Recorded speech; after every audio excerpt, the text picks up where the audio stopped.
Yo, what's up people? Thana here with another video, and this time we will be having and going over the 4.1 patch notes, what they entail, what changes they've done about in terms of PvP and that sort of stuff.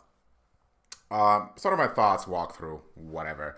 I'm also testing out a new mic setup. Got it yesterday, so I haven't tested it out much. Let me know in the comments how it sounds like. Do I need to do something, bring it closer to my mouth, whatever, you know.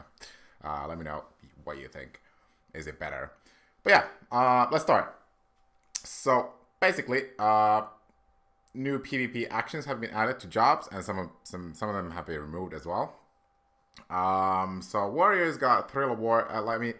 Some of these I won't be commenting over. Some of them, like, I've been just, skip because a lot of this is not relevant to me because I mostly play healers. And, I can't really comment on how this will affect the jobs too much since I haven't played almost anything other than healers in Stormblood, at least extensively.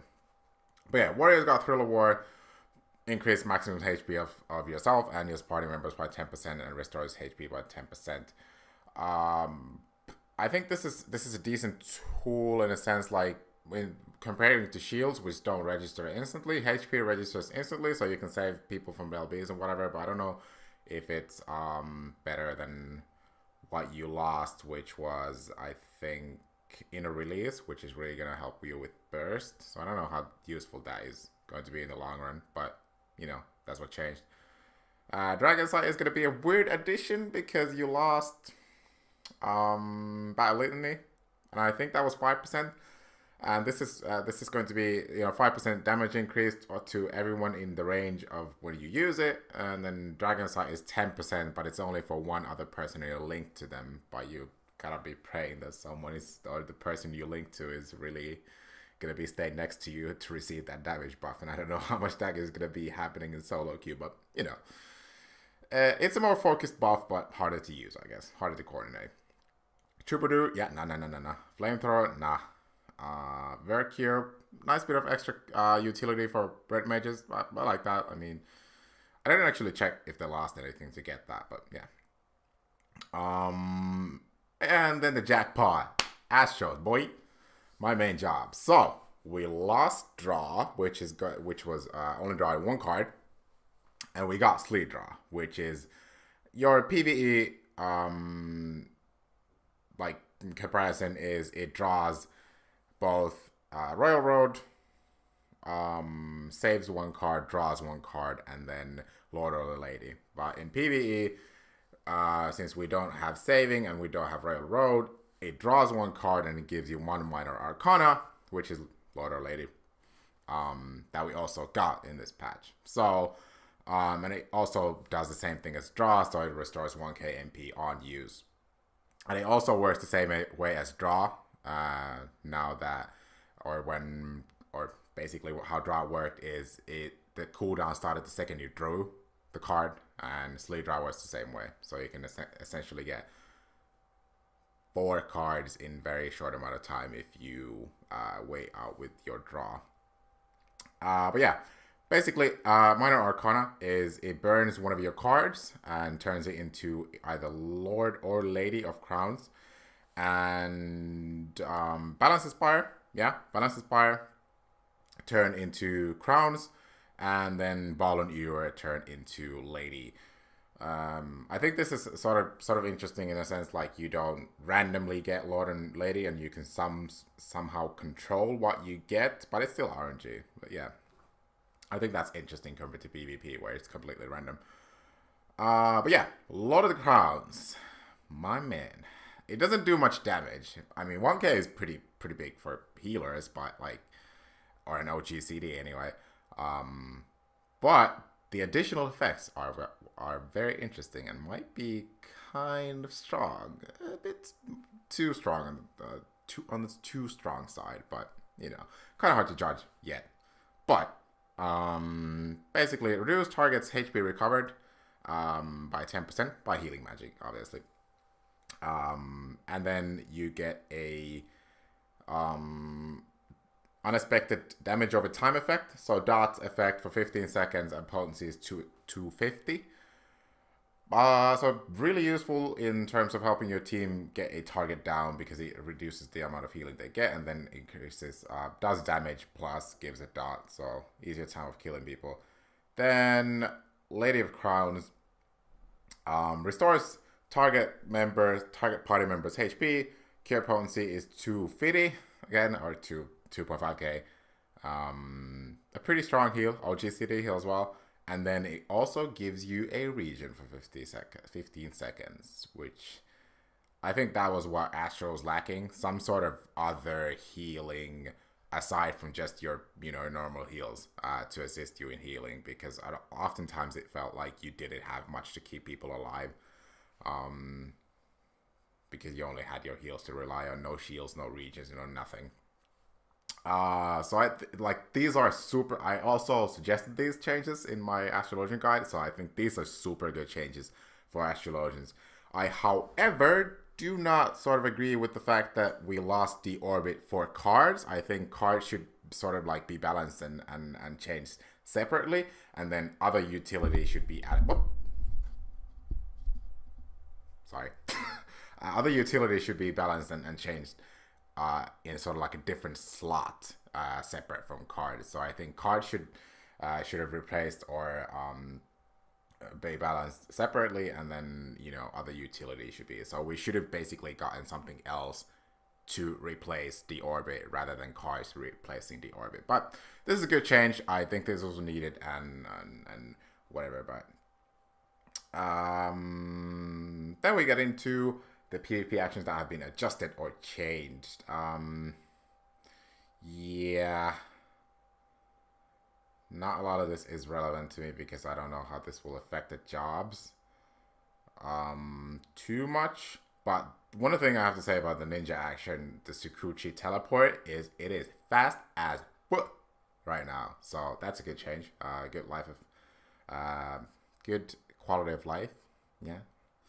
A shit ton of red mage changes that I have no clue what is going to be how it's going to affect the job, but apparently you can get your manas or your basically a burst up easier now, so should be a good change for red mages. I think they needed it, but I can't say too much. And then the job actions that were removed: Warrior Inner Release, like I said before, Battle Litany from Dragoons, Battlefield March, and Report have been removed for Body Machinists. So basically they cannot restore MP anymore to your healer. Red Rage Magnification, no fucking clue what that is. Draw removed, replaced by the Sleeve Draw, like I went over, and Deorbit. I mean, I didn't... In my guide, Astrologian guide, I said that Deorbit should be replaced or removed altogether. And why is basically because in a world or in an environment that is not so team focused or coordinated, aka we only have solo queue as a really competitive mode, it's too complex of a skill for that sort of an environment. But if in the near future, further down the line, we get a super competitive and coordinated mode that allows chatting and that allows, whatever, I think the orbit could be explored fully in those type of modes. So I guess we wait and see, but I might miss it. But in this current moment and what we have right now, I don't miss it at all, and I'm glad it's gone. But somewhere down the line, I might miss it. But bye-bye Deorbit. Also, amount of PvP experience received from PvP duties has been increased. I mean, PvP experience doesn't really do jack shit right now, except give you titles. So, it makes the grind easier, I guess. It wasn't that long to begin with, but makes it easier. And thank God, Lord, Feast 4 versus 4 training mode has been added. That only took 2 years, did it? Oh my God. I mean, I understand that maybe the dev team was a bit afraid of splitting the player base or whatever, but I'm glad it's finally here, because 8 versus 8 did nothing in terms of teaching people and having a practice mode. It was so different. It was so detached from 4 versus 4 altogether that it didn't really serve as a training mode. So I'm glad we got that. But at the same time, this is what I wanted to. This is why I wanted to see after the patch what happens. So training mode basically doesn't have any matching algorithms in a sense, like it doesn't have any matching restrictions. You can have diamonds playing with unranks. And what we've already seen from a lot of screenshots and people playing or whatever, you can have a fully unranked team against a fully diamond team. Let that sink in. So what that means is those unranked people are going to be destroyed in about 30 seconds. What do they learn? Nothing.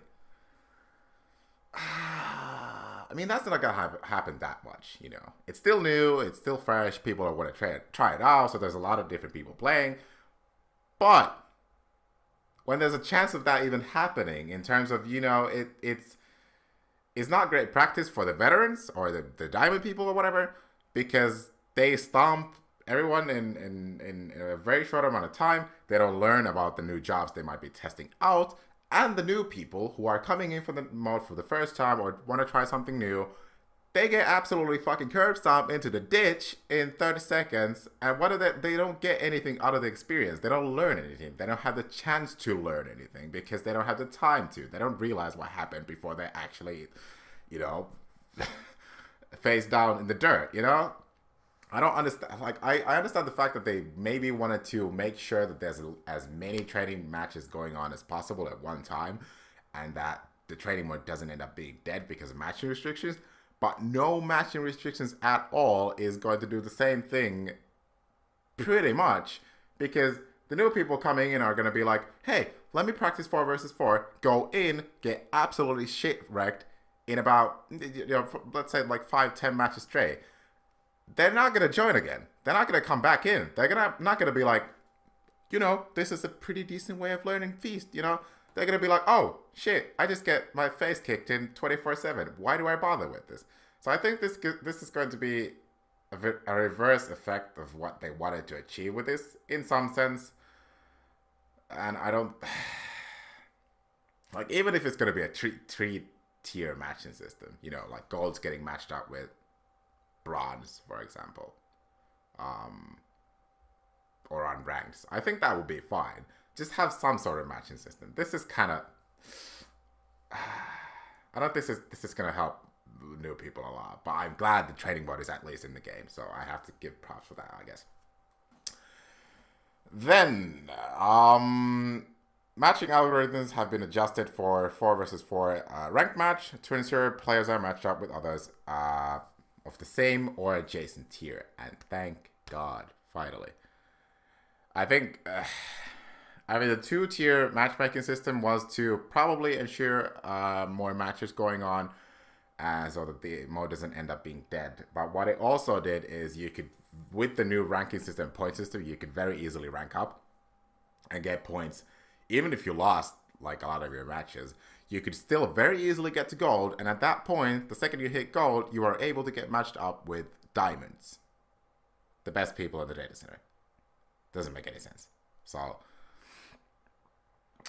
you could get someone who is fairly new to Feast matched up with some of the best people in the server, and same thing as in the practice mode, you know. A lot of those people could get absolutely wrecked in a matter of minutes, and they won't learn much. They won't get much out of the experience, and I think it's unfair for both parties for fairly new people to get matched up with some of the best players, and the best players kind of like getting, I know it's gonna sound bad, but hindered by a lot of those new players. I think it should, you know, it would be more helpful for the same skill level people to fight each other rather than a very more advanced or less advanced people. You get what I mean. So I'm glad for this change. So yeah, I also think that this is like some of the fears that the community has been having about changing this from the 2-tier matchmaking system to 1-tier is that it's going to kill the queue completely for a lot of people. But I think at the same time, this does help with, you know, people you know, queue more often because they don't have the fear of, as a newer player, as a gold player, for example, not getting matched up with Uncle Acid and not having no chance of winning, or the diamond people and some of the veteran players having the fear of having that sort of like newer player not having any clue what to do in the mode, so sort of being mismatched and ruining the experience that way. I think both parties sort of like it alleviates that fear and maybe will motivate people to queue up more if they enjoy Feast to begin with. So even though you're not going to get matched up with as many people from different tiers as you would before, I think a lot of more people are going to be playing the mode more actively now that they don't have the fear of having people ruining the or be mismatched one way or the other, you know. So I think it goes both ways. I think this is a good change personally. But and then match progress window will no longer become active when entering PvP area or returning to a home point after being incapacitated in Feast. What this basically means is if you die, for example, and you res the match board where you see everyone's medals and how many medals the whole team has or whatever, you won't actively select it on consoles, especially when you spawn. I mean, sometimes I accidentally, for example, hide it or unlock it or whatever when I get back up, when I'm spamming buttons or whatever, trying to heal my team ASAP when I get up. So, I mean, good change, but very minor. Sound effect, yeah, it doesn't really matter. Not that big of a change. And then job requirement to spectate custom matches have been changed to any class or job at level 30 or above. What this used to be before, I think you needed to have a max level job to be able to spectate any matches. So I think this is going to be helpful in terms of having community tournaments run, so you don't have to be, if someone comes over from another data center or server to spectate, you don't have to buy a job boost or just, you know, grind like a madman to get that job to 70. So I think this is a decent change, very minor, but is going to help a lot of people out who organize this sort of stuff.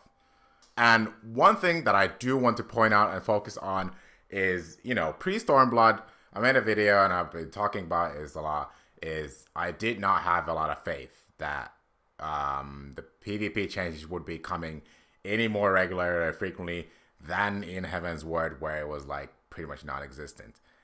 But now in Stormblood, they've been changing around stuff pretty frequently, regularly, and a lot of it has been good changes. You know, a lot of it has been stuff that should have been coming like 2 years before now and at this point, but we have it now. You know, we have a lot of the stuff we've been asking for and crying for. And I won't go too much into the balance stuff and whatever, because I don't play a lot of the jobs. I don't know if the changes are that good or whatever. But at least they're balancing stuff. At least they're changing stuff. And I think at this point, now that they're fine, like, I know all of the community is very jaded, myself included, have been and still kind of am, in terms of when it comes to PvP and how the devs treated in this game, because of the past 2 or 3 years where, you know, not a lot has been happening. But now that there's a lot happening, a lot of changes are coming our way, I think it's now down to us and up to us to give that feedback, to make those balance changes be properly tuned, you know, what we think of them, if the balance changes are necessary, if they're not, what is good, what is not, what is. So I think it's now up to us to really, now that changes are happening quite frequently, I encourage everyone to really start giving feedback, because now is the time if there ever was one. And I do have to give props to the dev team to trying to balance PvP frequently and giving a lot of these things like training mode and one-tier matchmaking and whatever else, like at least trying to see what happens if we change that and what happens if we change that. So do want to point that out, and props to the dev team for actually finally starting to change PvP a lot. Thank you. But yeah, that's basically all of the PvP changes, my thoughts, and sort of like the walkthrough. Let me know what you thought of the changes, you know, the warrior gods, bard gods, machinist gods, whatever, red maid gods, you know, let me know your thoughts about the changes. Give us some insight on what these changes really mean, and if you've been testing for the past couple of days, what do you think? So let me know your thoughts down in the comments below. Let me know how the mic setup worked out. I'd like to hear if I need to change something. And that's pretty much it for me. White Mage Guide should be coming out tomorrow. I'm pretty sure I can finish it tomorrow. Get it uploaded for you guys to see and shit on. So that's it for me. Thank you for watching. Like, comment, subscribe for more content in the future. And please have a wonderful day. I will see you in the next video. See you, people.